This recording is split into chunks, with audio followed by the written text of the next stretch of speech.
En las clases anteriores de fisiología cardiovascular he descrito los mecanismos por los cuales el corazón bombeaba sangre a los tejidos a un ritmo adecuado, el gasto cardíaco, para darle el suministro de sangre adecuada a las células.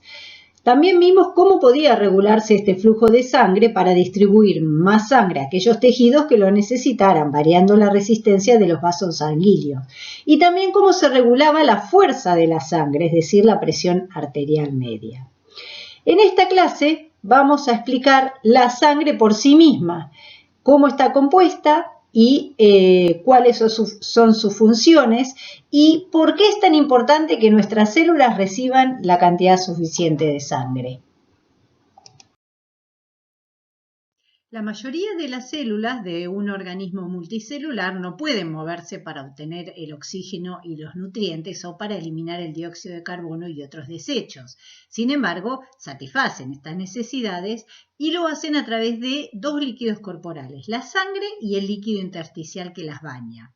La sangre es un tejido conectivo compuesto por una matriz extracelular de líquido llamado plasma, en el cual se disuelven varias sustancias y en la cual se encuentran numerosas células y fragmentos celulares en suspensión, como por ejemplo las plaquetas, los glóbulos rojos y los glóbulos blancos.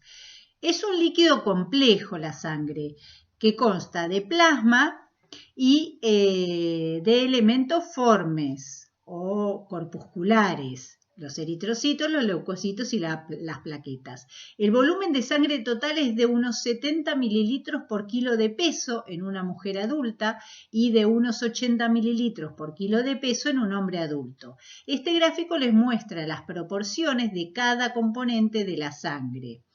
Está constituido aproximadamente en un 45% por elementos corpusculares y en un 55% por plasma. Alrededor de un 99% de los elementos corpusculares son glóbulos rojos y los glóbulos blancos y las plaquetas ocupan apenas un 1% del volumen sanguíneo total.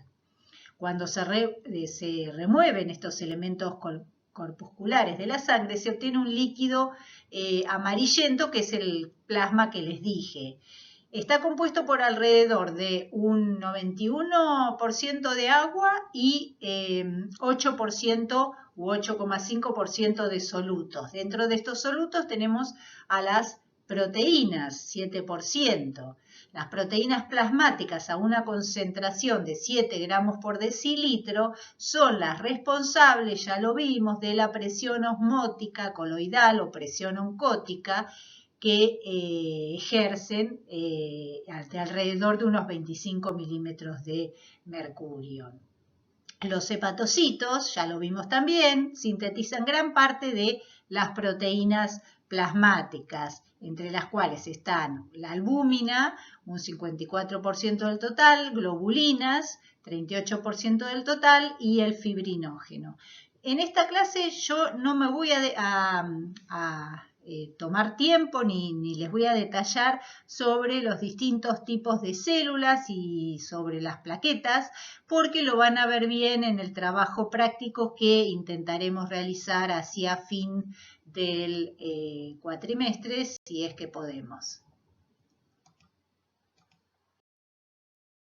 Si se centrifuga una muestra de sangre que contiene anticoagulante durante unos 5 minutos a una cierta aceleración de 10.000 G, la fracción que queda, la fracción del fondo, contiene los elementos corpusculares o formes, que son los eritrocitos y los leucocitos, y las plaquetas. La fracción de la parte alta es el plasma sanguíneo libre de células. Los eritrocitos, al tener una densidad más elevada, están en el fondo del tubo, mientras que la mayoría de los leucocitos y las plaquetas forman una capa blanquecina, grisácea, que es la capa leucocítica que está entre los eritrocitos y el plasma. El hematocrito es la fracción de la columna total ocupada por los eritrocitos, es decir, que si esto, pongamos, es de 10, Esto es de 4, sería un 40%, es la altura de los glóbulos rojos. Entonces, hematocrito es la altura de la columna de eritrocitos sobre la altura total. El hematocrito normal es aproximadamente del 40% en las mujeres adultas y del 45% para los hombres adultos. Puede variar en distintas situaciones fisiológicas, como por ejemplo durante el embarazo, donde aumenta mucho el líquido plasmático, la cantidad de plasma, mucho más que los eritrocitos, por lo cual parecería que las mujeres embarazadas tienen un hematocrito menor. El plasma es una solución acuosa de color pálido compuesta de electrolitos, como vimos, proteínas plasmáticas, pero también hidratos de carbono y lípidos. Las proteínas plasmáticas, acá se ve un cuadro de las principales proteínas plasmáticas, que son la albúmina, el fibrinógeno, que vamos a ver que interviene en la coagulación, acá está el fibrinógeno, y las globulinas. Acá tenemos todas las globulinas. Están en orden ascendiente por peso molecular. La albúmina es la de menor peso molecular, fibrinógeno un poco más y las inmunoglobulinas tienen más peso molecular. Si le restamos la albúmina y el fibrinógeno a la concentración proteica total, esto da lugar a una concentración del resto de todas las proteínas agrupadas como globulinas, es decir, le sacamos albúmina y le sacamos fibrinógeno y nos quedan mayormente globulinas. Este fraccionamiento de las proteínas plasmáticas se puede llevar a cabo en el laboratorio de análisis clínicos mediante electroforesis. Acá tienen la función de cada una de las proteínas plasmáticas, las vamos a ir viendo, especialmente el fibrinógeno, la transferrina, la albúmina, ya la vimos. Fíjense que la albúmina, la función es otorgar la presión oncótica a la sangre. También se une a distintas moléculas y las transporta como esteroides que no pueden ir libres en la sangre, a la bilirrubina para transportarla, se une a sales biliares, ácidos grasos para transportarla, entre otras. La transferrina se une al hierro, transporta hierro, bueno, y el fibrinógeno que les dije que es la proteína de la coagulación mayoritaria. Y después todas las inmunoglobulinas que están relacionadas con los procesos inmunes que ustedes ven en inmunología. Aunque se ha determinado que ciertos linfocitos viven años, la mayoría de los elementos corpusculares de la sangre viven solo horas, días o semanas, y por eso deben ser continuamente reemplazados. La hemopoiesis o hematopoiesis es el proceso de generación de todos los tipos celulares presentes en la sangre. Dada la gran diversidad de tipos celulares generados, en definitiva, este proceso de hemopoiesis desempeña muchas funciones diferentes que van desde el transporte de gases hasta respuestas inmunitarias y la coagulación de la sangre. En principio tenemos a los hemocitoblastos de larga duración, que son las células, la población de citoblastos adultos presentes en la médula ósea, que son multipotentes y capaces de autorrenovarse. Los hemocitoblastos de corta duración, que dan origen a los citoblastos comprometidos o progenitores, que ya están comprometidos hacia determinados linajes y que tras su proliferación son capaces de diferenciarse en linaje, que dan lugar a su vez a unidades formadoras de colonias eritroides, como las que se ve acá, unidades formadoras de colonias eritroides o unidades formadoras de brotes eritroides, cada una de las cuales producirá en último término uno o un número limitado de tipos de células maduras, que son los eritrocitos, o los megacariocitos, que van a dar lugar a las plaquetas.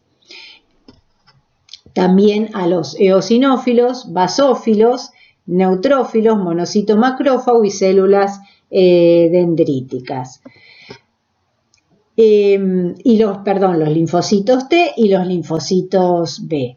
Algunos factores solubles conocidos como citoquinas que se ven en rojo se necesitan para guiar el desarrollo de cada linaje. Forman familias de citoquinas hematopoyéticas que estimulan en principio la formación de estas unidades formadoras de colonia y eventualmente también estimulan la formación de las células diferenciadas. Los principales factores estimulantes de las colonias son el factor estimulante de la colonia de granulocitos macrófago, que es el que se ve acá, GMCSF, el factor estimulante de las colonias de granulocitos, GCSF, que se ve acá, el factor estimulante de las colonias de macrófagos, MCSF, la interleuquina 3, la interleuquina 5, la trombopoyetina y la eritropoyetina, como se ven acá. Están en rojo, recuerden. La eritropoyetina es producida por el riñón, lo vamos a ver bien a continuación, y en menor medida por el hígado. Apoya la eritropoyesis o desarrollo de los glóbulos rojos.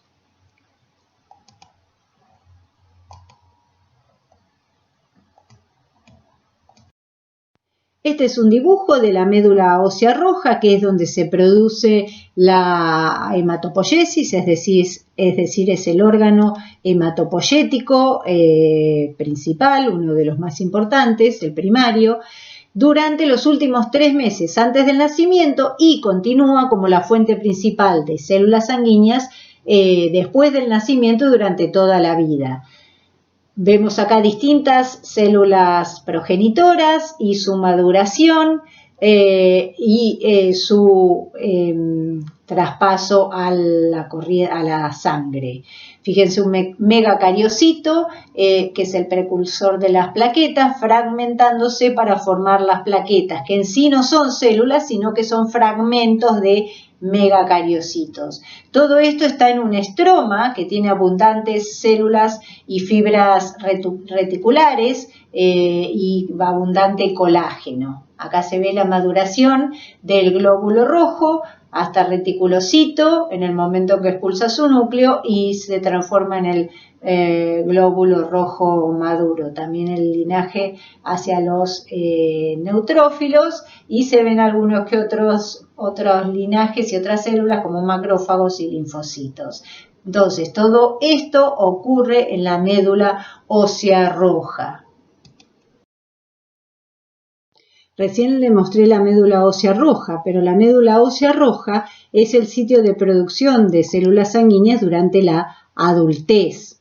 Acá, primero miren el gráfico de la derecha, la médula ósea de la tibia rápidamente deja de ser, especialmente la médula ósea de la tibia, la diáfisis de la tibia, hacia los 20 años ya deja de funcionar. Esa médula ósea se hace inactiva y es reemplazada por médula ósea amarilla, lo mismo que la del fémur. Las que continúan a lo largo de la edad, aún en el adulto y en el anciano, son las costillas, el esternón y las vértebras.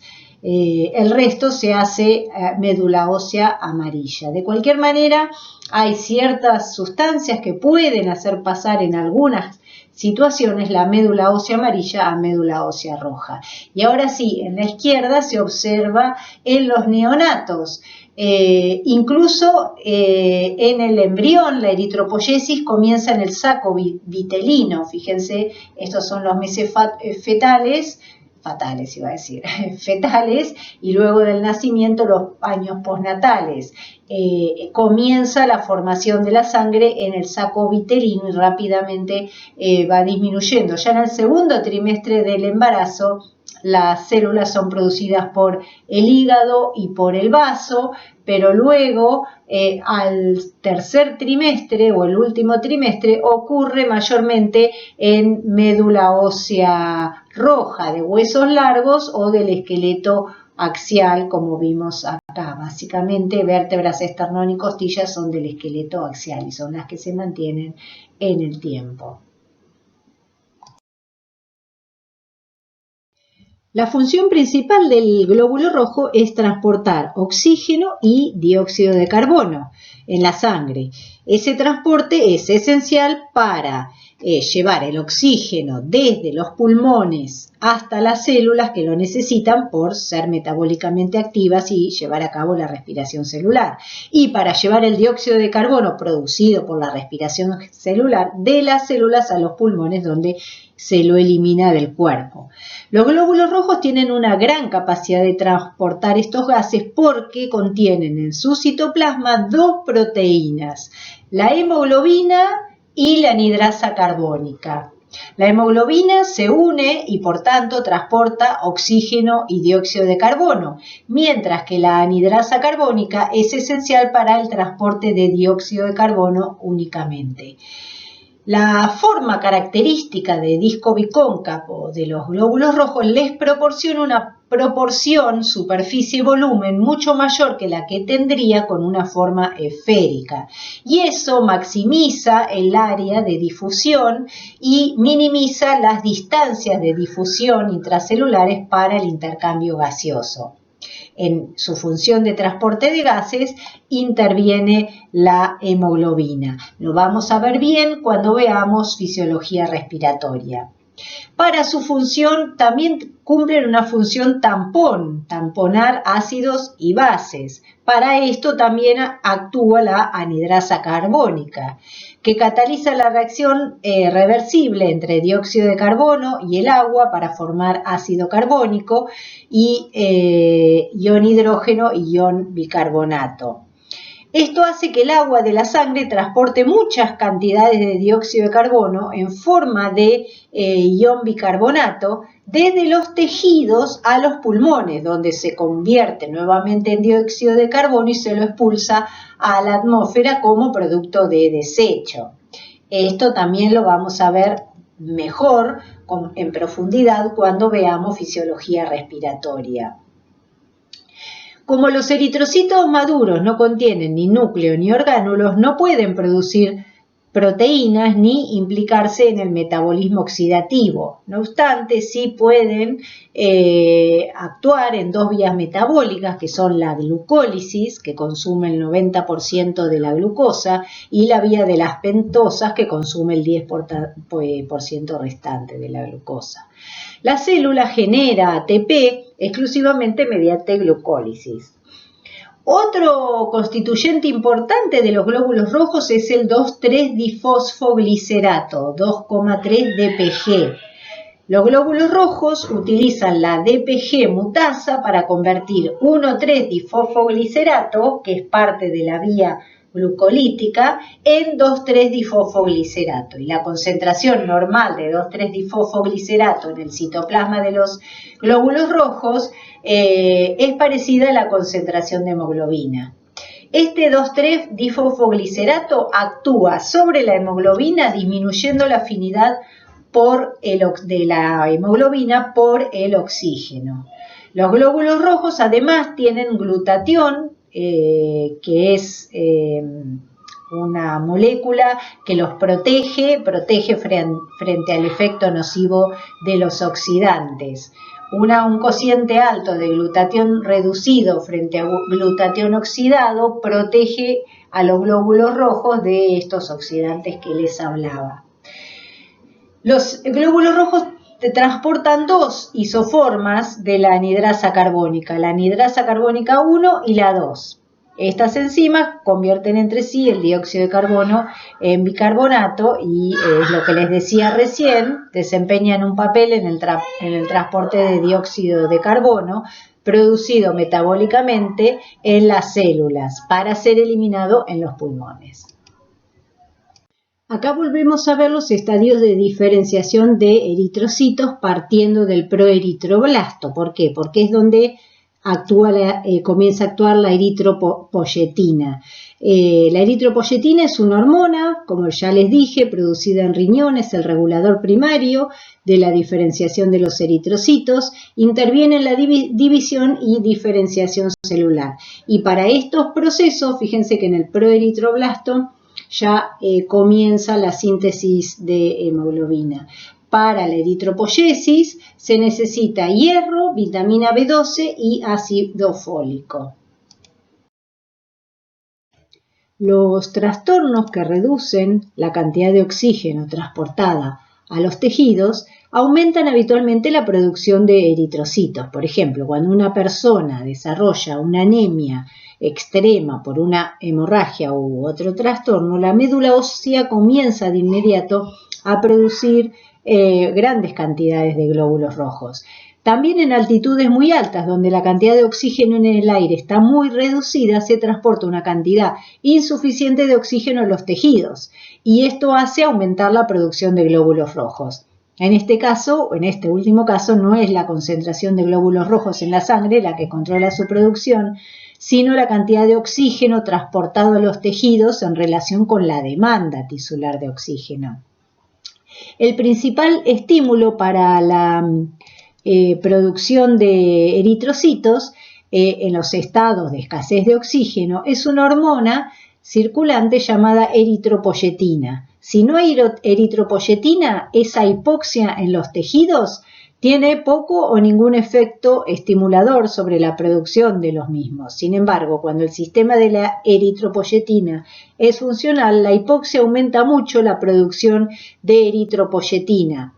Cuando aumenta la hipoxia en los tejidos renales, específicamente en todos los tejidos, pero específicamente los sensan los tejidos renales, aumenta un factor que se llama un factor de transcripción, que es el factor inducible por hipoxia, y esto estimula la transcripción de eritropoyetina.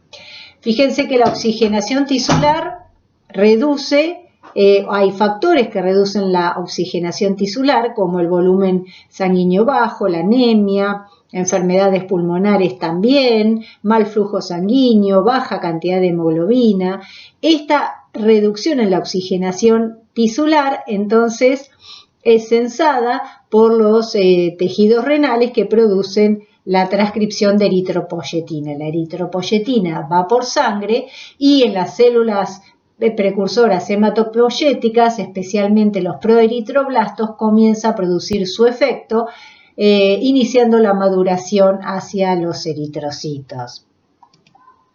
Normalmente alrededor del 90% de toda la eritropoyetina se forma en los riñones y el resto se forma en el hígado.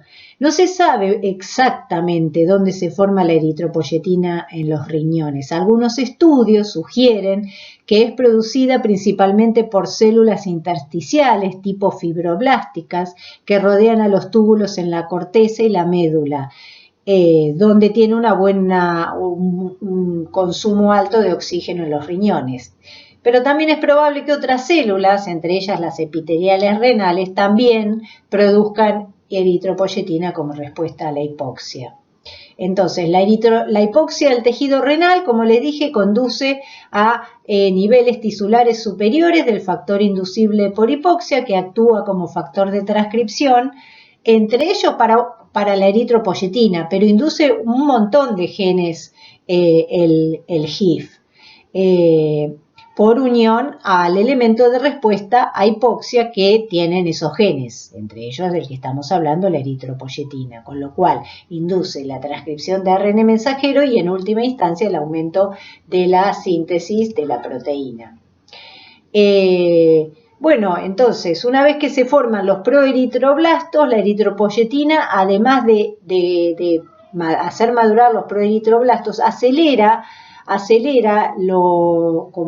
hace más rápido los diferentes estadios eritroblásticos, con lo cual se acelera la producción de nuevos eritrocitos maduros. Y esta producción rápida de células continúa mientras la persona permanezca en una situación de escasez de oxígeno, al menos que esos tejidos renales sensen una escasez de oxígeno.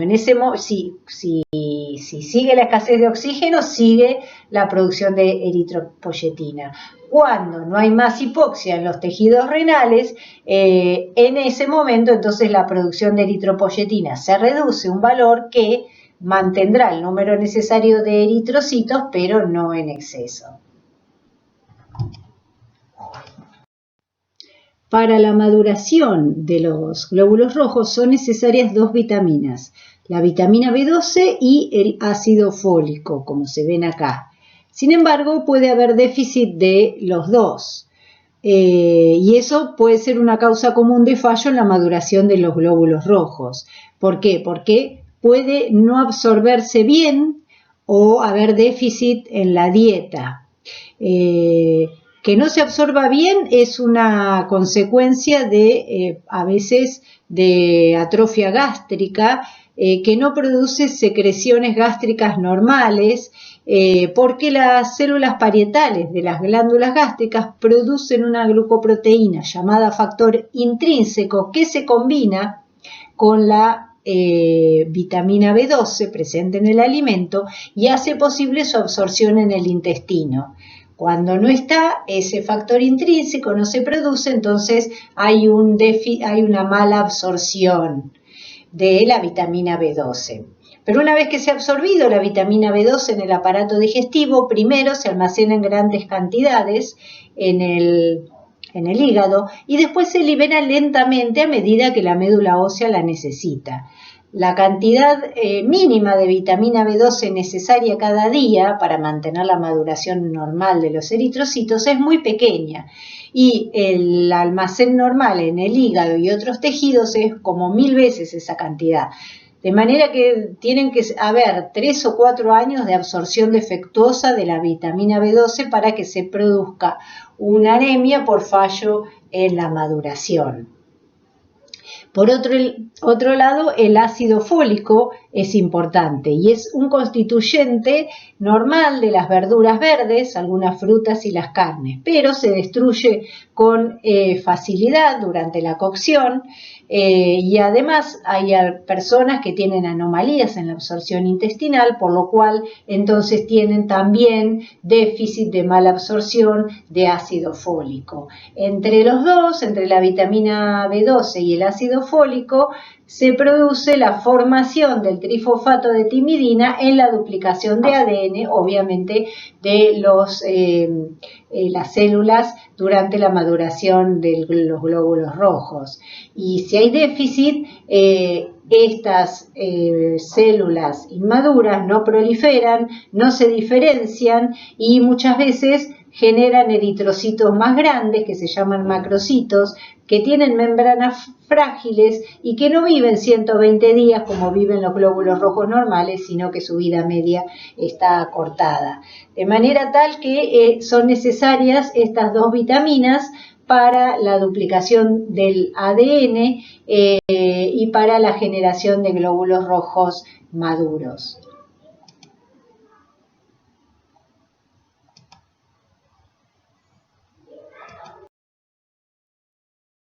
Bueno, la hemoglobina es una proteína con 4 subunidades, globinas, 4 globinas, que se forma de la siguiente manera. La succinilcoenzima A, que se forma en el ciclo de Krebs, se une a la glicina para formar una molécula de pirrol. Uy, perdonen que no les estaba marcando. Ahí está. La molécula de pirrol. A su vez, 4 de estos, 4 pirroles, se combinan para formar la protoporfirina 9, que es el anillo de protoporfirina que se ve acá. Que a su vez esta protoporfirina se combina con hierro para formar la molécula de hemo. Todo esto es el grupo hemo. Y cada globina tiene un grupo hemo, es decir, que la hemoglobina tiene 4 grupos hemo. Hay variaciones entre las diferentes subunidades de cadenas de la hemoglobina, dependiendo de la composición en aminoácidos de la porción polipeptídica. Los diferentes tipos de cadenas se denominan cadenas alfa, cadenas beta, cadenas gamma y cadenas delta. La forma más común de hemoglobina en el ser humano adulto es la hemoglobina A, que tiene 2 cadenas alfa y 2 cadenas beta. Debido a que cada cadena de hemoglobina tiene un grupo hemo que contiene un átomo de hierro y como hay 4 cadenas de hemoglobina en cada molécula de hemoglobina, encontramos entonces 4 átomos de hierro en cada molécula de hemoglobina. Cada átomo de hierro se une mediante enlaces débiles a una molécula de oxígeno, como vamos a ver en la próxima diapositiva, lo que quiere decir que cada molécula de hemoglobina transporta 4 moléculas de oxígeno en el estado molecular.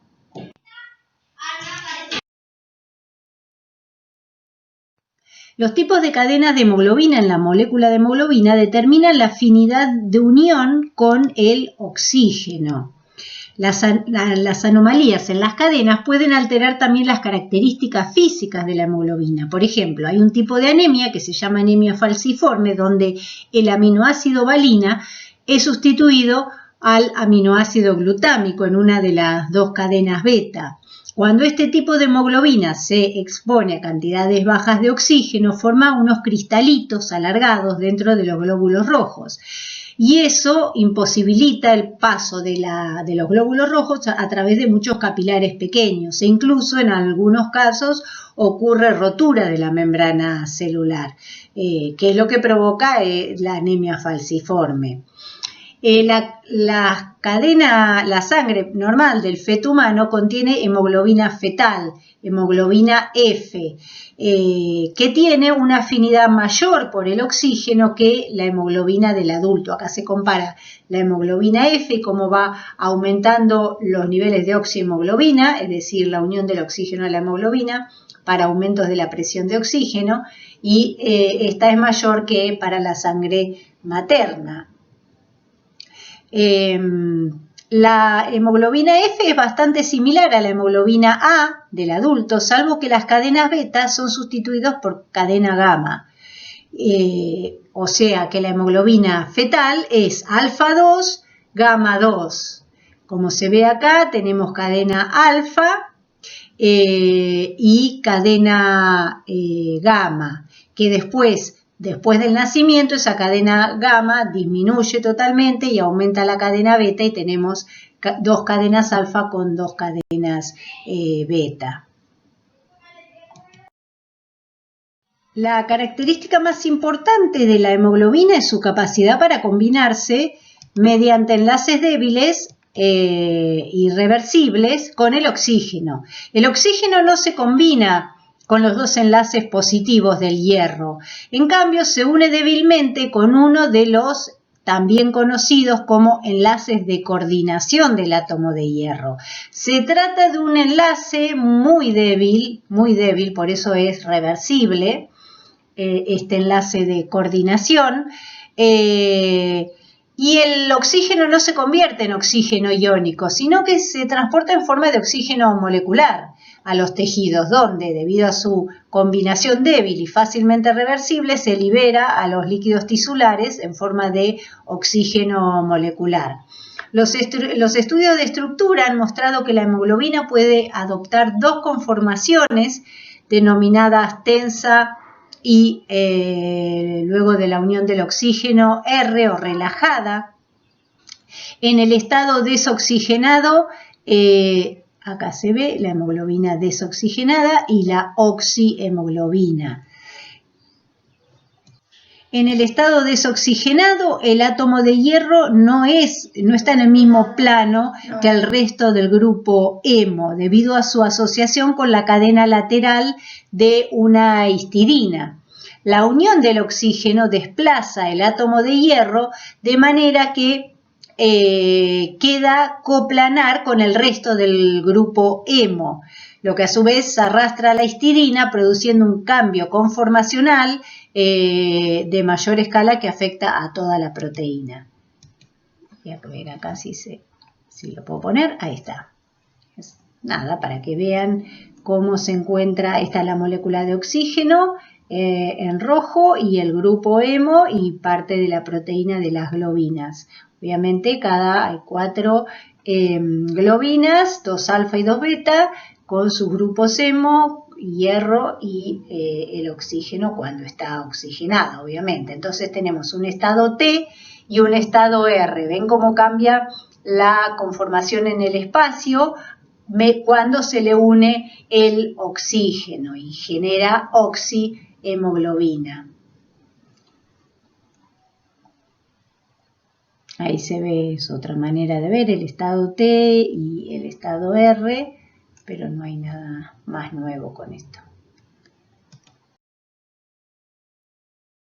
Bueno, acá se ve el ciclo vital de los eritrocitos, que es de unos 120 días, luego de que son producidos en la médula ósea roja, se liberan al torrente sanguíneo y circulan y funcionan por alrededor 120 días. Piensen que no tienen núcleo ni otros orgánulos, por lo que no pueden realizar la división celular. Por lo tanto, se tienen que producir regularmente y se producen a una tasa bastante alta, de alrededor de 200.000 millones por día. La médula ósea tiene que producir esos eritrocitos mediante la eritropoyesis que ya vimos. Mientras que luego de la circulación y de que cumpla su función, es eliminado en el vaso. Lo toman a los eritrocitos viejos, los macrófagos en el vaso mayormente y en menor medida en el hígado, y los macrófagos los destruyen a esos glóbulos rojos envejecidos, liberando por un lado la parte proteica, que es la globina, que se transforma en aminoácidos que son reutilizados, y por el otro el grupo hemo se transforma en hierro y en biliverdina, además de monóxido de carbono, que acá no aparece. La biliverdina se degrada a bilirrubina y la bilirrubina circula por el plasma, lo que le da el color amarillento al plasma. La bilirrubina entonces se transporta al hígado, donde se cataboliza. Ustedes ya vieron qué es lo que sucede con la bilirrubina. Y se termina secretando por la bilis al intestino delgado. Y por último se elimina a través de las heces, dando el típico color marrón de las heces. Otros metabolitos de la bilirrubina se liberan hacia el torrente sanguíneo, y son tomados por el riñón, y ahí entonces es metabolizado a otros metabolitos que son entre ellos la urobilina, lo que le da el color especial a la orina, amarilla. La mayor parte del hierro contenido en las moléculas de hemoglobina de los eritrocitos destruidos se recicla de nuevo hacia el tejido mieloide, el que va a producir nuevos glóbulos rojos. Porque la producción de eritrocitos y específicamente la síntesis de hemoglobina de los eritrocitos dependen del aporte de hierro junto con el de vitamina B12 y ácido fólico. El hierro absorbido a través de los alimentos o a partir de los alimentos en el intestino delgado pasa a las células epiteliales intestinales, donde se puede almacenar en las células o secretar hacia el plasma sanguíneo por medio de proteínas canal, que se llama del tipo ferroportina. De una manera similar, el hierro derivado del hemo en los eritrocitos viejos, que fueron destruidos por los macrófagos, también se viaja en la sangre unido a una proteína plasmática llamada transferrina, donde puede ser usado por la médula ósea o tomado en la eritropoyesis o tomado por el hígado y usado en otras actividades. De manera que este es el ciclo vital y los componentes, el ciclo vital de los glóbulos rojos y de los componentes o constituyentes.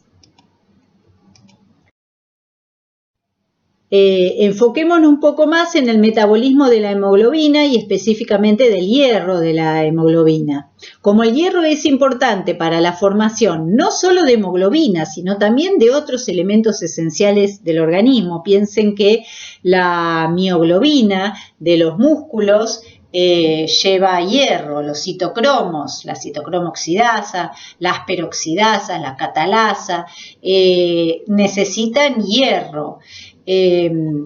Entonces, el organismo tiene que disponer de ese hierro para estas otras actividades, además de la síntesis de hemoglobina.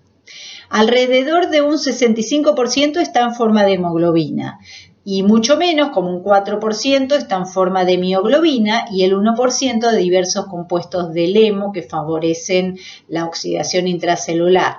Y el 0,1% está combinado va como combinado con transferrina y va en plasma. Solo, fíjense, el 0,1% está siendo transportado en un determinado momento. Y el 15 a 30% se almacena para su uso posterior, sobre todo en células del sistema retículo endotelial y en células del parénquima hepático. Se almacena sobre todo en forma de ferritina. Cuando el hierro se absorbe del intestino delgado, como les dije en la diapositiva anterior, se combina rápidamente en el plasma con la apotransferrina para formar transferrina y poder ser transportado. El hierro se une débilmente a la transferrina, de tal manera que puede liberarse en cualquier célula tisular que lo necesite.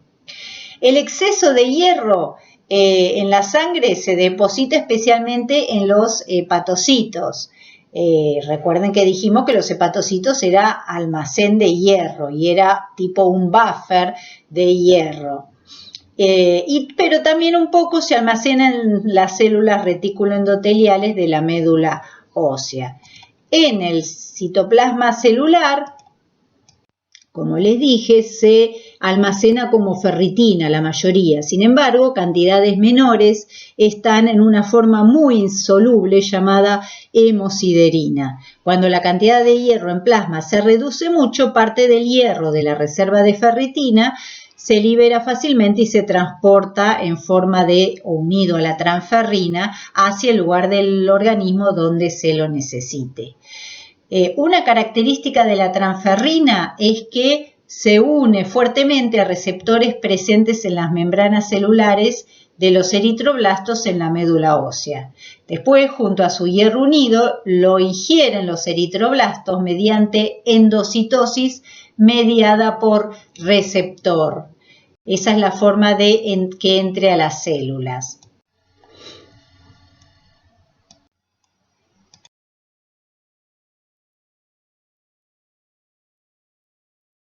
Bueno, las preguntas que vamos a tratar de contestar hoy son cómo se logra mantener la fluidez de esa sangre, cómo se previene la pérdida de sangre a través de vasos sanguíneos sanos, cómo se detiene el sangrado ante una lesión vascular y cómo se impide la formación de trombos, coágulos, en el interior de los vasos sanos. Bueno, cuando entonces un vaso sanguíneo está dañado, los mecanismos intrínsecos, vamos a ver ahora que hay mecanismos intrínsecos y extrínsecos en la hemostasia, esos mecanismos intrínsecos desencadenan una constricción llamada espasmo vascular, que es la primera, espasmo vascular. Eso ocasiona menor flujo de sangre al área dañada, entonces la pérdida de sangre se minimiza. Sin embargo, esa disminución de la pérdida de sangre no es suficiente, debe pararse por completo. Por eso luego, segunda etapa, se forma un tapón de plaquetas. Esto también se llama hemostasia primaria o formación del tapón plaquetario. Las plaquetas taponan brechas pequeñas en el endotelio vascular de una manera bastante controlada. Y esa formación del tapón es un proceso que se divide en varias etapas, como vamos a ver. Adhesión de las plaquetas, activación de ellas y agregación. En una tercera etapa viene la formación del coágulo sanguíneo, que para la cual es esencial una proteína plasmática llamada fibrina. Entonces, un coágulo sanguíneo es una masa semisólida de plaquetas y fibrina y atrapadas en la malla de fibrina hay también eritrocitos, leucocitos y suero. Por eso los coágulos de sangre también se denominan coágulos de fibrina. Y finalmente, luego de haberse frenado la pérdida de sangre, hay lo que se llama retracción del coágulo. El coágulo se encoge, libera suero y se produce la rotura del coágulo de fibrina en un proceso llamado fibrinólisis. De manera que estas son todas las etapas en la hemostasia. Espasmo vascular, la formación del tapón plaquetario, luego la formación del coágulo, luego la retracción o encogimiento de ese coágulo y por último la fibrinólisis. Bueno, como dije en la diapositiva anterior, inmediatamente después de que se ha roto un vaso sanguíneo, hay un estímulo que proviene, o varios, del traumatismo de la pared del vaso sanguíneo, que hace que el músculo liso de la pared se contraiga. Acá se ve músculo liso de ese vaso sanguíneo, la membrana basal y el endotelio del vaso sanguíneo. Y acá hubo la injuria.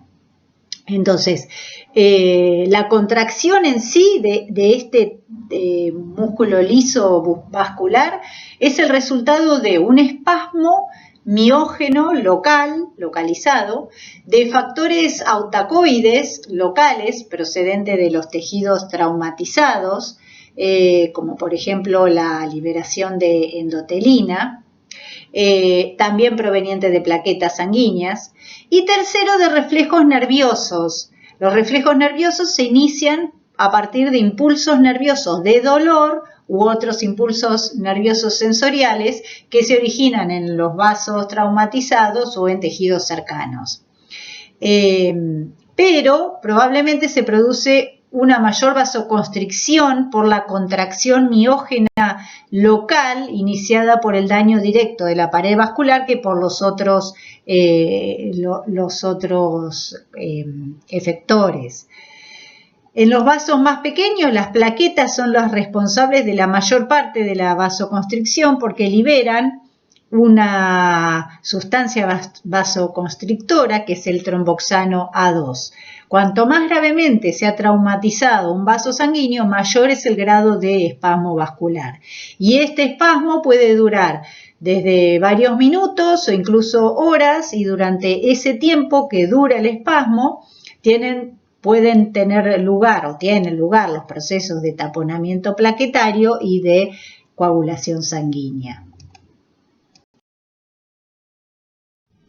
Las plaquetas taponan brechas pequeñas, como se observa acá, en el endotelio vascular de una forma bastante controlada. La formación del tapón es un proceso que se divide en varias fases: la adhesión de las plaquetas, la activación de las mismas y su agregación. Lo que ocurre es que el colágeno expuesto activa el colágeno proveniente de las capas subendoteliales, es decir, del tejido conectivo subendotelial de la membrana basal.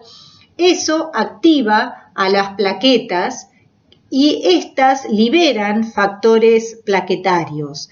Las plaquetas almacenan una gran cantidad de sustancias químicas, factores de coagulación que vamos a ver a continuación, adenosindifosfato, ATP, calcio y serotonina. También tienen enzimas que producen prostaglandinas, el tromboxano A2 que vimos anteriormente, factor estabilizador de fibrina y factor de crecimiento derivado de plaquetas. Esos factores a su vez atraen a más plaquetas y así es que las plaquetas se agregan para formar el tapón o sello plaquetario, de tal manera que lo inició es el colágeno expuesto del tejido dañado. La reparación con plaquetas de esas brechas vasculares se basa en varias funciones importantes que tienen las plaquetas y en varias características importantes. Cuando las plaquetas entran en contacto con la superficie vascular dañada, especialmente con las fibras de colágeno de la pared vascular, las plaquetas cambian sus características de manera bastante drástica. Empiezan a hincharse, Toman formas irregulares con muchos pseudópodos radiantes que sobresalen de sus superficies. Sus proteínas contráctiles se contraen fuertemente y liberan muchos factores activos de los gránulos que contienen los citoplasmas y se vuelven tan pegajosas que se adhieren al colágeno en el tejido y a una proteína llamada factor de von Willebrand, que se filtra en el tejido traumatizado desde el plasma. Así se secretan grandes cantidades de adenosina difosfato y las enzimas de las plaquetas forman el tromboxano A2. El ADP y el tromboxano A2 actúan sucesivamente en las plaquetas cercanas para activarlas también. Y la adhesividad de estas plaquetas adicionales hace que se adhieran a las plaquetas activadas originalmente. Fíjense que en un endotelio normal, es decir, que no sufrió injuria, que no ha sido dañado, el endotelio produce prostaciclina y óxido nítrico y ambos inhiben la agregación plaquetaria. Este mecanismo de plaquetario, de taponamiento de plaquetas, es muy importante para cerrar diminutas roturas que se producen en los vasos sanguíneos muy pequeños varias veces durante el día. De hecho, hay múltiples agujeros pequeños en las propias células endoteliales que se cierran con frecuencia mediante plaquetas que se fusionan, con las células endoteliales para formar membranas celulares endoteliales adicionales en el caso de que haya habido pequeñas roturas. Una persona que tenga pocas plaquetas sanguíneas presentará cada día miles de zonas hemorrágicas pequeñas a través de todos los tejidos internos. Lo que pasa es que esto no ocurre en la normalidad con la cantidad de plaquetas adecuadas.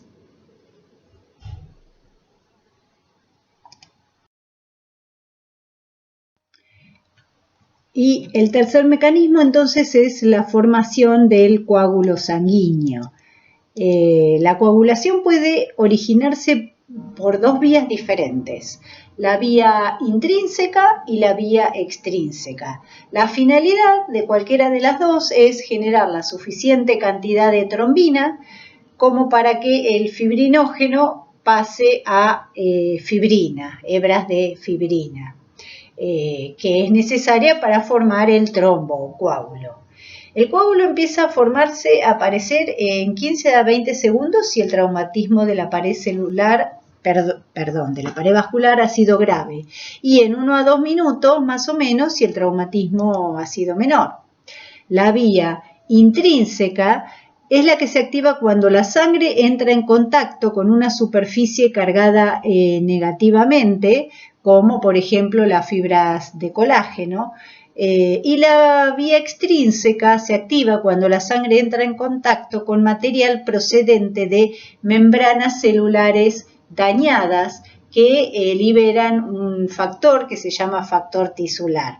En ambos casos, el incidente que origina esto desencadena una reacción en cadena que convierte a los precursores inactivos en precursores en sustancias o compuestos activos o factores activados, los cuales catalizan a su vez la conversión de otros precursores en otros factores activados y así sucesivamente. Eso se llama la cascada de la coagulación.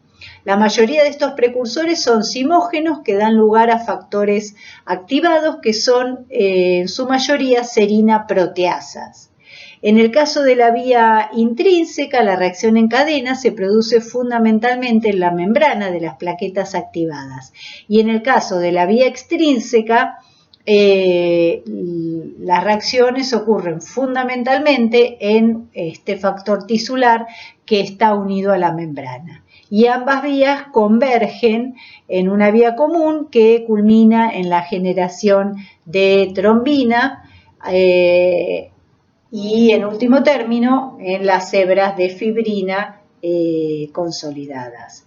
De manera tal que para la formación del coágulo tenemos dos vías, la extrínseca y la intrínseca.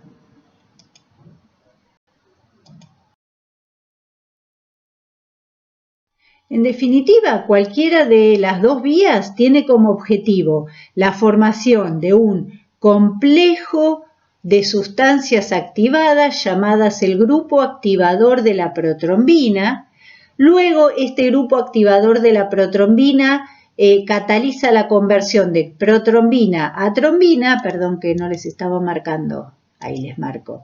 Este grupo activador entonces de la protrombina cataliza la conversión de protrombina en trombina y esta última cataliza la conversión de fibrinógeno en fibrina y en polímeros de fibrina. Esta sería la vía común en la cual convergen tanto la vía extrínseca como la vía intrínseca, las cuales tienen distintos componentes y distintos activadores, distintas formas de activarse. Esta es otra forma de ver esto mismo. En definitiva, esto es el complejo activador de protrombina que forma trombina a partir de protrombina y la trombina forma fibrinógeno a partir de monómeros, forma monómeros de fibrina a partir de fibrinógeno. La vía extrínseca para iniciar la formación de la actividad del activador de la protrombina comienza con un traumatismo en la pared vascular o de los tejidos extravasculares y que entran en contacto con la sangre. Las células no vasculares expresan constitutivamente una proteína de membrana que es integral y que se llama factor tisular, también se llama tromboplastina tisular o factor 3, que es un receptor para una proteína plasmática denominada factor 7. Cuando entonces la lesión endotelial permite que el factor 7 entre en contacto con el factor tisular, este último activa proteolíticamente al factor 7, convirtiéndolo en factor 7 activado. Posteriormente, el factor tisular, el factor 7 activado y el calcio forman un complejo que escinde proteolíticamente la proenzima del factor 10 a factor 10 activado. El factor 10 activado se combina inmediatamente con fosfolípidos tisulares que son parte de los factores tisulares o también fosfolípidos liberados por plaquetas y también con el factor 5 para formar el complejo llamado activador de la protrombina. Y en unos pocos segundos, en presencia de calcio, entonces este activador de la protrombina escinde a la protrombina para formar la trombina. Al principio el factor 5 está presente en el complejo activador de la protrombina y está inactivo. Pero una vez que empieza la coagulación y empieza a formarse la trombina, la acción proteolítica de la trombina a su vez activa al factor 5. Entonces esto se vuelve un mecanismo acelerador adicional de la activación de la protrombina. Es un sistema de retroalimentación positiva de la vía extrínseca, entonces, que termina en la trombina y como saben, la trombina genera fibrina a partir del fibrinógeno. De tal manera que acá como importantes tenemos al factor tisular y al factor 7 activo para que active al factor 10.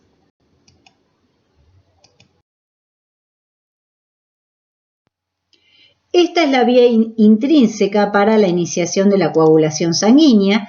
Es iniciada cuando se entra en contacto con una superficie cargada negativamente, como la membrana de una plaqueta activada, el colágeno, la exposición del colágeno o al colágeno, o si sacamos sangre, por ejemplo, y ponemos la sangre en un tubo de vidrio, el vidrio también estaría cargado negativamente e iniciaría la vía intrínseca de la coagulación. En esos casos, entonces, hay una proteína que se llama factor 12 o factor Hagemann que se puede transformar en el factor 12 activado.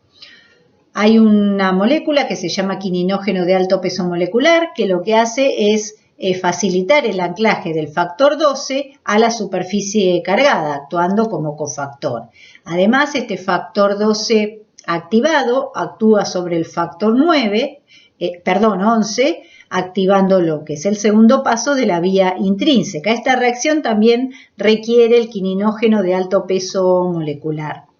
El factor 11 activado actúa después sobre el factor 9 para activarlo, y actuando junto con el factor 8, fosfolípidos plaquetarios y el calcio, actúa sobre el factor 10, activándolo, llevando a factor 10 activado.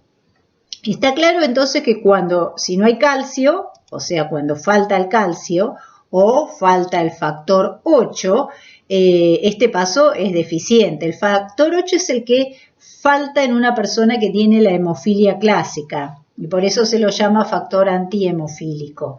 El factor 10 activado entonces se combina con el factor 5 y la plaqueta o los fosfolípidos del tejido para formar el complejo llamado activador de la protrombina, el cual hace que la protrombina pase a trombina. También en este paso se requiere calcio.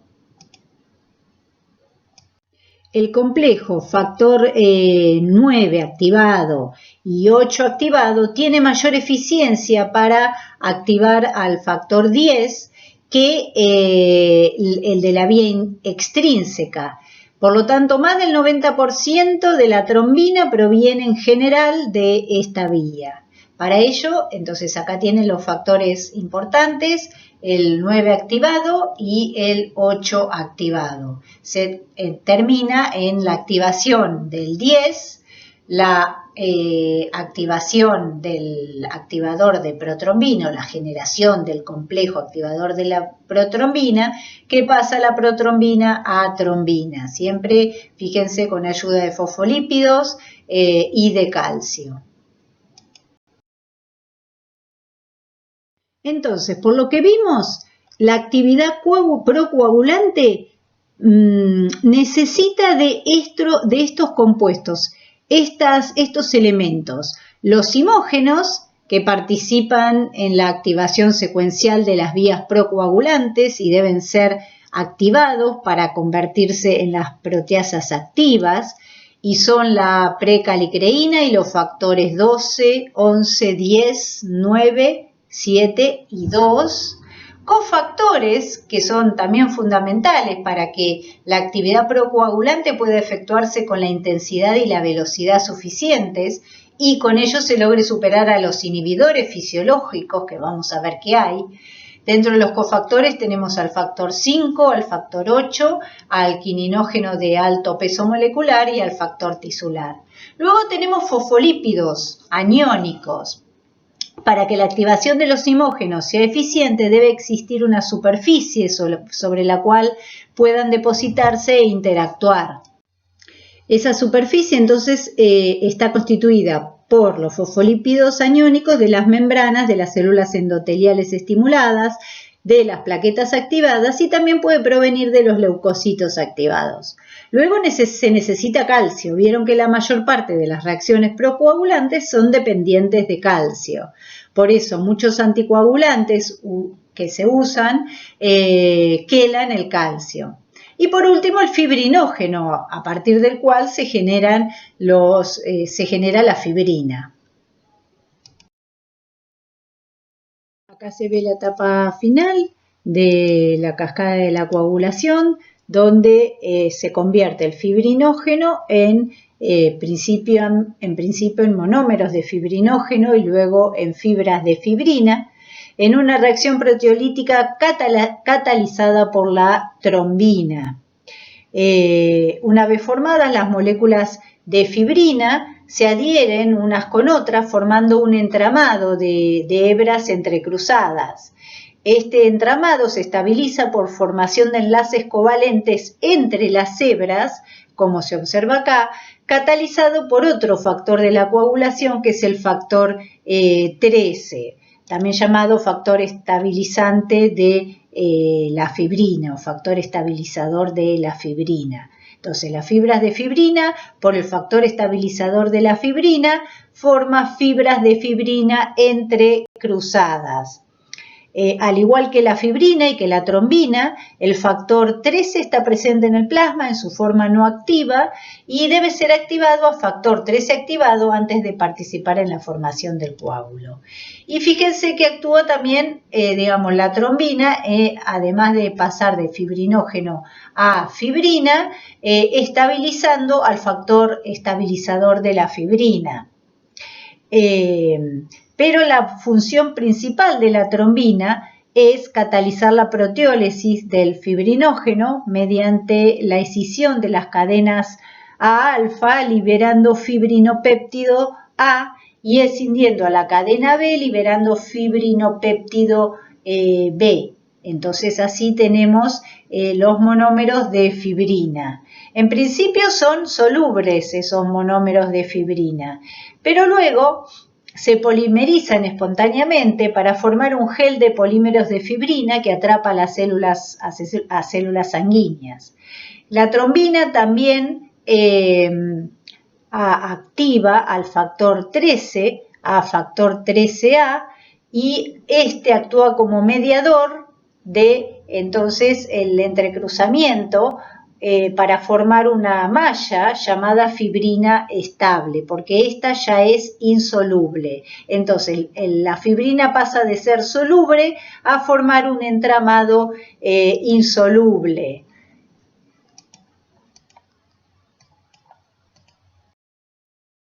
Unos minutos después que se formó el coágulo, este empieza a contraerse y exprime la mayor parte del líquido del coágulo entre 20 a 60 minutos.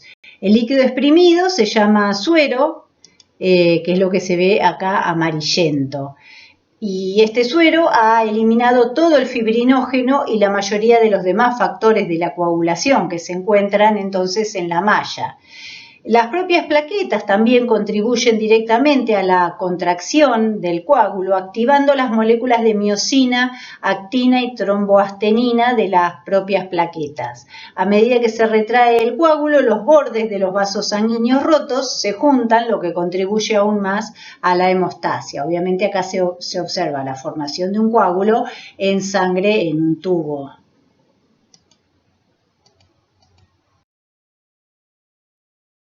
Bueno, acá tienen la tabla con todos los factores de la coagulación requeridos para la misma. Fíjense que tienen números, pero también tienen nombres. Así, por ejemplo, el factor 1 es el propio fibrinógeno y el 2 la protrombina. A veces los pueden leer con el nombre completo o con el número. Fíjense que el calcio también tiene un número, es el 4, y no necesariamente son los números siguen a los eventos en la cascada de coagulación, sino que se le han puesto estos números de acuerdo a cómo han sido descubiertos. El primero que se descubrió como participante de la coagulación sanguínea fue el fibrinógeno, por eso se le puso el número 1. Recuerden que el fibrinógeno era una proteína producida por el hígado, pero fíjense que la protrombina también y varios de los factores de la coagulación, como vimos en la clase anterior. Bueno, y los elementos necesarios para la coagulación los fuimos viendo, pero se los refuerzo acá para que les quede claro. Son, obviamente, todos los factores de la coagulación que ya vimos, que se encuentran en esa tablita que está en una de las diapositivas, el ion calcio y la vitamina K. De la vitamina K no hablé mucho, pero es importante, es una vitamina liposoluble que es producida por bacterias intestinales y que resulta importante para la gamma carboxilación, que por una enzima que se encuentra en retículo endoplasmático, que se llama gamma glutamil carboxilasa, que carboxila algunos residuos de glutamato en ciertos factores de la coagulación, como el 2, el 7, el 9 y el 10. Y como vamos a ver también ahora a continuación, también hay proteínas anticoagulantes sobre las cuales se interviene. La absorción intestinal y el manejo de la vitamina K Son similares a las de otras vitaminas liposolubles. Y si hay déficit de vitamina K, que puede causar un trastorno hemorrágico grave, puede deberse a colestasis extrahepática o intrahepática, mala absorción de grasas, fístulas biliares y muy raro déficit en la dieta, pero este último especialmente está asociado con el tratamiento antibiótico, si no es muy raro.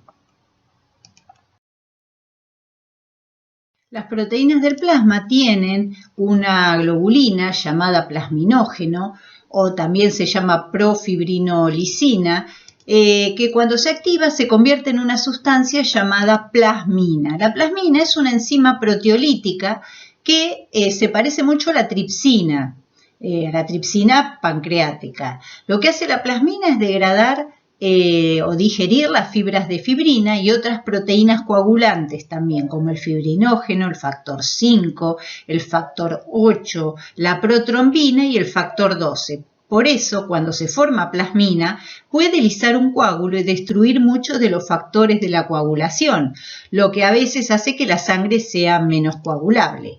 Cuando se forma un coágulo, entonces se atrapa una gran cantidad de plasminógeno en el mismo.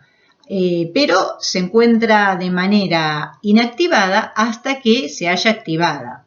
¿Cómo se activa? Bueno, los tejidos dañados y el endotelio vascular liberan muy lentamente un activador poderoso llamado activador del plasminógeno tisular o TPA, que unos pocos días más tarde, después de que el coágulo haya frenado la hemorragia, convierte el plasminógeno en plasmina, que elimina sucesivamente el coágulo de sangre que queda.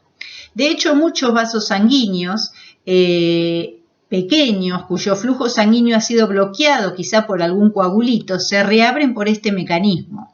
Así, esta es una función bastante importante del sistema plasminógeno-plasmina, que es eliminar los coágulos diminutos de millones de vasos periféricos que se cerrarían si no hubiera manera de limpiarlos. Entonces, el proceso de fibrinólisis comienza con la conversión del plasminógeno en plasmina. Como les dije, en un proceso catalizado por el activador tisular del plasminógeno o por el activador de tipo uroquinasa. También cualquiera de los dos puede activar el plasminógeno a plasmina. Y la plasmina es una serina proteasa que degrada la fibrina y el fibrinógeno, desarmando de esa manera el coágulo.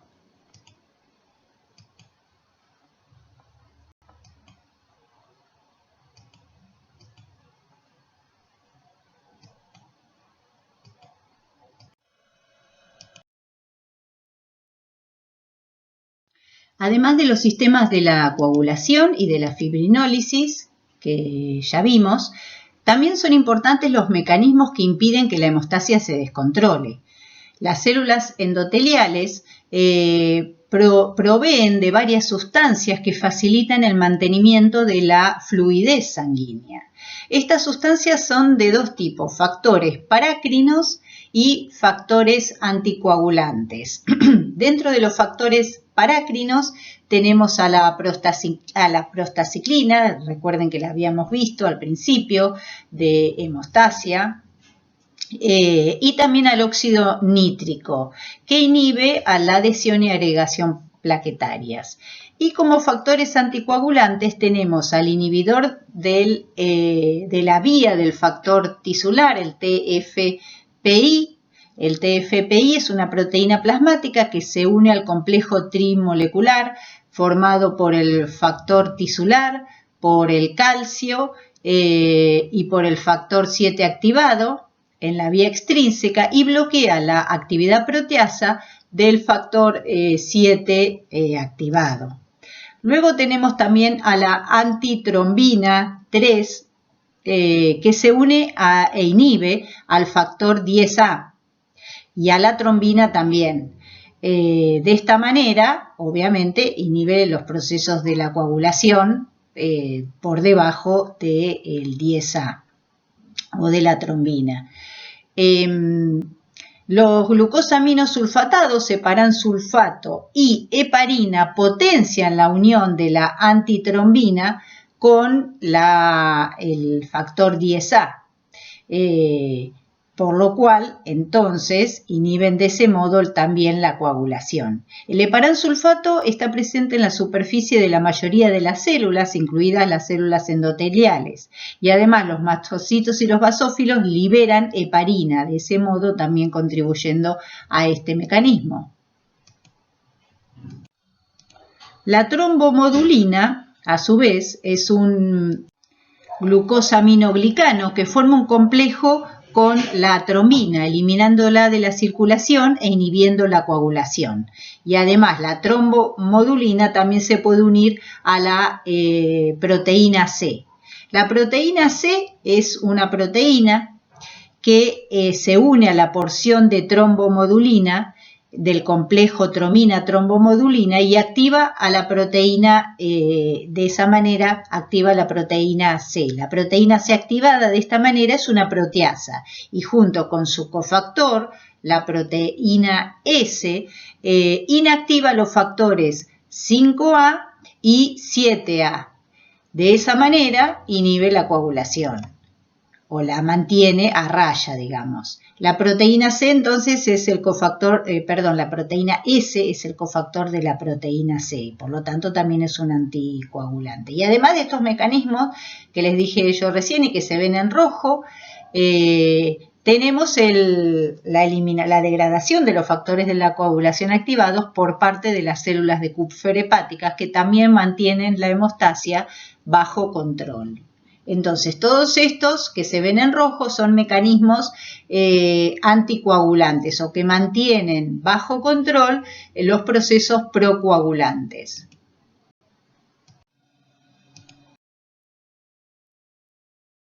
Entonces, podríamos ver al sistema como lo que se observa acá, una balanza, una especie de balanza, donde tenemos factores procoagulantes y el sistema antifibrinolítico de un lado que promueve la formación y el mantenimiento del coágulo, mientras que en el otro extremo de esa balanza tenemos a los anticoagulantes naturales y al sistema fibrinolítico que proveen anticoagulación y generan la rotura del coágulo. Entonces, el que la sangre se coagule o no depende del equilibrio entre estos dos grupos de sustancias.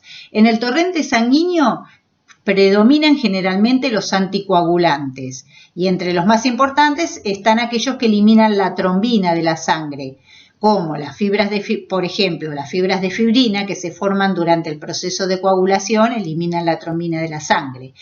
Y también tenemos una alfa-globulina llamada antitrombina 3 que también elimina la trombina de la sangre. Entonces es un equilibrio entre factores coagulantes y el sistema antifibrinolítico y factores anticoagulantes y el sistema fibrinolítico. Las proporciones adecuadas de cada uno hacen que la sangre tenga la fluidez adecuada y que ante una rotura de un vaso sanguíneo, una lesión, se pueda formar apropiadamente el coágulo. Esta diapositiva les muestra algunas causas que pueden originar o bien sangrado o bien lo opuesto, trombosis. Ambos son condiciones patológicas que no queremos que sucedan. Dentro del proceso de hemostasia primaria, ¿a qué puede llevar un sangrado? Bueno, a que no haya la suficiente cantidad de plaquetas, trombocitopenia, o que las mismas no se puedan activar correctamente, disfunción plaquetaria. ¿Y qué me puede generar trombosis? Un aumento en el factor von Willebrand, por ejemplo, que hace que se me pegoteen más las plaquetas en un lugar y pueda desencadenarse todo el proceso.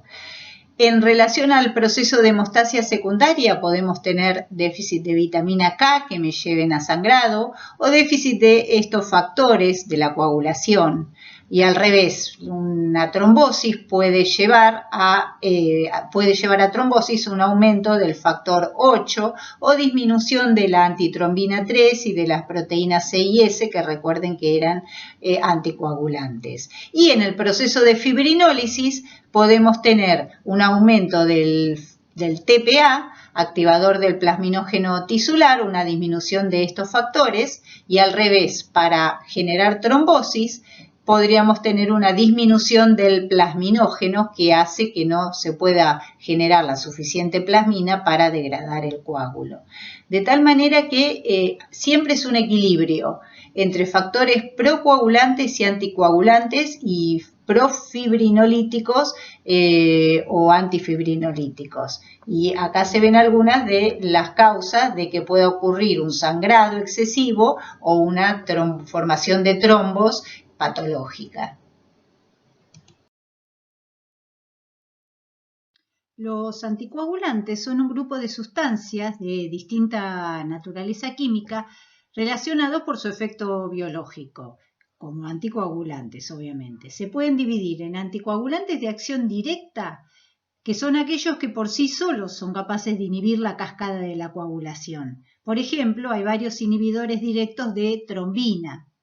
Y por otro lado tenemos los anticoagulantes de acción indirecta, aquellos que mediante su interacción con otras proteínas o actuando en otras vías metabólicas alteran el funcionamiento de la cascada de la coagulación. Por ejemplo, tenemos inhibidores mediados por la antitrombina 3, que es la heparina no fraccionada o heparina de bajo peso molecular, entre otros. También tenemos inhibidores de la síntesis de factores de la coagulación, como los derivados del dicumarol, y todos estos pueden administrarse por vía parenteral para inducir un estado hipocoagulante en forma rápida. Normalmente en la clínica se los usa por cortos periodos de tiempo. Dentro de los anticoagulantes tenemos aquellos que son naturales, es decir, los fisiológicos, y los artificiales. Dentro de los naturales tenemos factores físicos como el flujo de sangre alto y la baja viscosidad de la sangre, mecanismos fisiológicos dependientes del endotelio vascular y lo que libera el endotelio vascular, y la fibrinólisis, es decir, la disolución del coágulo. Y como artificiales o farmacológicos están los que les decía recién, y que intervienen para quitar el calcio, como el citrato, el hepta, el fluoruro, o para inactivar factores de la coagulación, como la heparina, o para alterar la síntesis de factores de la coagulación, como por ejemplo antagonistas de la vitamina K.